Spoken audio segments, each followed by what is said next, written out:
Hello friends, स्वागत है आपके अपने यूट्यूब चैनल गायत्री ऑफिशियल में। आपका एसएससी कांस्टेबल जीडी अभी आपके मेडिकल चल रहे हैं। सीएपीएफ की दूसरी भर्तियां जो है उनकी भी यदि हम बात करें या फोर्सेस की कोई भी भर्ती है, देखिए आपका ब्लड प्रेशर जो है वो चेक होगा आपका। अब सिस्टोलिक डायस्टोलिक नॉर्मल रेंज क्या है? नॉर्मल रेंज है 100, सिस्टोलिक 100 to 140 और diastolic 60 to 90। Page number 38 medical guideline CAPF का जो है उसमें ये आपको जानकारी दी गई है। उसमें पूरी तरीके से लिखा हुआ है कि इससे ऊपर या नीचे होता है तो आप डिस्क्वालीफाई हो जाएंगे।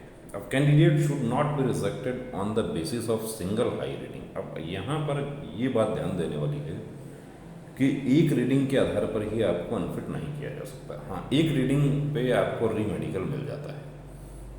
In case the blood pressure is recorded to be higher than 140 mm systolic and or 90 mm Hg diastolic, at least two more readings should be taken in laying position at an interval of 2-3 hours। अब detail medical अफसर के पास में तो देखिए इतना समय होता नहीं है, तो यदि एक रीडिंग भी ज़्यादा आ गई तो उनका पास ये पावर है कि वो आपको री मेडिकल दे दें उसमें। और री मेडिकल दे दिया तो उसके बाद रिव्यू मेडिकल गाइडलाइन क्या कहती है वो भी हम बात करेंगे। आपको एक कैंडिडेट का बारे में भी जानकारी देंगे जो देखिए ब्लड प्रेशर की वजह से वो बाहर हो गए। बड़ा अफसोस हमें भी होता है जब इस तरीके से कैंडिडेट बाहर हो जाता है, सारी मेहनत बेकार हो जाती है। कि ब्लड प्रेशर की तो 25-30 की एज तक लोगों को ज़रूरत नहीं पड़ती है मेजर करवाने की। BP should be recorded in both arms. The candidate should be asked to relax and should not be subjected to strenuous stressful activity immediately prior to the recording। कि आपको किसी प्रकार का जंप वगैरह करने के लिए नहीं कहा जाता जस्ट बीपी नापने से पहले। Elevated blood pressure defined as the average of the 3 consecutive sittings blood pressure measurement separated by at least 10 minutes। अब यहाँ पर साफ लिखा हुआ है डायस्टोलिक ग्रेटर देन 90 और systolic pressure measurements greater than 140 is disqualifying. साफ साफ लिखा हुआ है। अब रिव्यू मेडिकल गाइडलाइन क्या कहती है उस पर भी जाते हैं। देखिए review medical guideline page number 44 में आप देखते हैं कि जो candidates who have been rejected on the ground of hypertension tachycardia should be admitted hospitalised. Should भी है यहाँ पर ये नहीं है कि मे बी कि उनको एडमिट किया जाए और उसके बाद by the board before giving their final opinion regarding the candidate's fitness और otherwise the hospitalisation report should indicate whether the rise in blood pressure is of transient nature.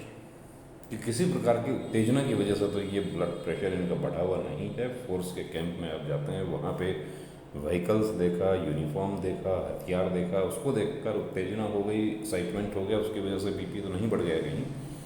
और whether it is due to any organic disease, कि यदि organic disease की वजह से है तो देखिए आप बाहर हैं।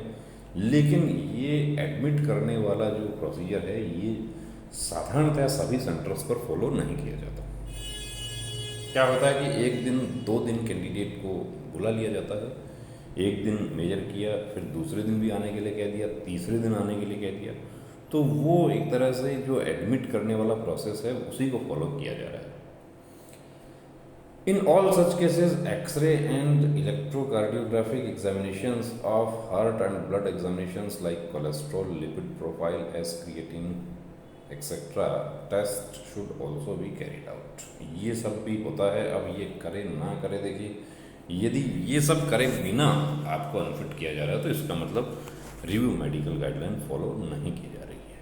और रिव्यू मेडिकल गाइडलाइन फॉलो नहीं की जा रही है, यानी अपना ही नियम कानून का पालन फोर्स के मेडिकल अफसर नहीं कर रहे हैं, तो आपके पास कानूनी अधिकार आपके बच जाता है। अब आपको एक कैंडिडेट का देखिए यहाँ पर आपको दिखाते हैं कि अनफिट किया, एसएसबी का सेंटर है ये।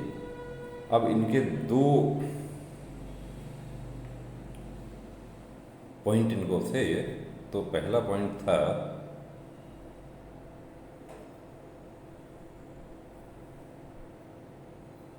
कटमार्क, 3 पॉइंट थे इनको। एक तो कटमार्क था लेफ्ट फोर आर्म पर, उसके बारे में कहा है कि well healed scar on left forearm और perforation of nasal septum present, उसमें भी इनको फिट कर दिया। लेकिन जो बीपी जो है वो इनका 4 रीडिंग ली गई है यहाँ पर, सॉरी 3 रीडिंग ली गई है, मेडिकल गाइडलाइन जैसा कहती है उसके अकॉर्डिंग कि यहाँ पर इनका 162 और 93, दूसरा है 145 और 90, और तीसरा है 160 90, और हाइपरटेंशन उसके आधार पर इनको अनफिट कर दिया। अब इनका जो lipid profile, S creatinine, ECG, ये सब टेस्ट इनके हुए हैं या नहीं हुए वो इनको बेहतर जानकारी है। बिना उसके किए देखिए सिर्फ मेजर बीपी मेजर करके भी अनफिट किया जा रहा है, तो वो गलत किया जा रहा है।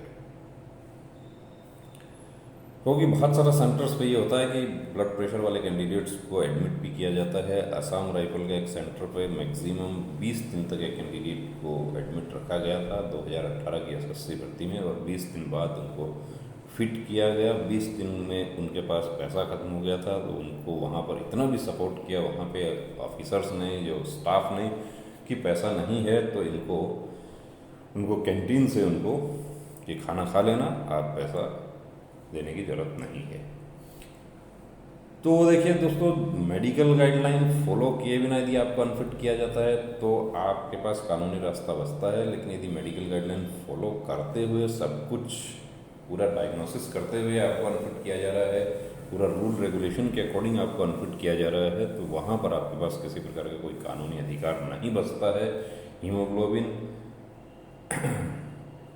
9.5 आता है और होना चाहिए, फीमेल कैंडिडेट का 10 होना चाहिए। उसके बाद दूसरे दिन री मेडिकल में भी 9.5 ही आता है और उनको अनफिट कर दिया गया। अब वो ये कहते हैं कि हम हाई कोर्ट लेके, देखिए आप करने को आप कर सकते हैं, लेकिन ऐसी स्थिति में आपको हाई कोर्ट का कोई फ़ायदा आपको यहाँ होने वाला नहीं है। वेट आपका 75 किलो है, होना चाहिए 67.5 किलो, तो आप हाई कोर्ट करेंगे तो हाई कोर्ट भी उसमें यही दिखेगा कि वेट, हाँ उस दिन आपका वेट था, अब आप 1 महीने बाद आप वेट कम कर लेते हैं, या आप ये कहते हैं कि मुझे समय दिया जाए, तो समय तो किसी को नहीं दिया जा रहा।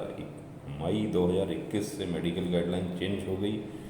ये जो ब्लड प्रेशर के, हीमोग्लोबिन के, या यूँ कहें कि बहुत सारे पॉइंट्स ऐसे थे कि जो री मेडिकल में फिट होते थे जब पुरानी गाइडलाइन थी उसमें। लेकिन नई मेडिकल गाइडलाइन लागू होने से जहाँ भर्ती प्रक्रिया जल्दी हो रही है, वहाँ पर नुकसान कैंडिडेट्स को ये भी हो रहा है कि नॉर्मल पॉइंट्स में उनको बाहर होना पड़ता है। 1 दिन का समय मिलता है, और 1 दिन का समय मिलता है, इसके हमारे बहुत सारे वीडियोस हैं कि आपको री मेडिकल में 1 दिन का ही समय मिलेगा। अभी भी कैंडिडेट्स को ये डाउट है कि री मेडिकल में समय मिलेगा, 1 दिन से ज़्यादा का समय आपको नहीं मिलेगा। 2 दिन मिल सकता है, 3 दिन मिल सकता है, 5 दिन मिल सकता है। वो 5 दिन इसलिए मिल जाता है कि कई बार क्या होता है कि आपका जो ए या बी कैटेगरी का जो सेंटर होता है वो दूसरी जगह होता है। लेकिन इस बार का जो भर्ती है उसमें देख रहे हैं कि लगभग जो है वो सेंटर वो सेम ही है, री मेडिकल भी वहीं हो रहा है।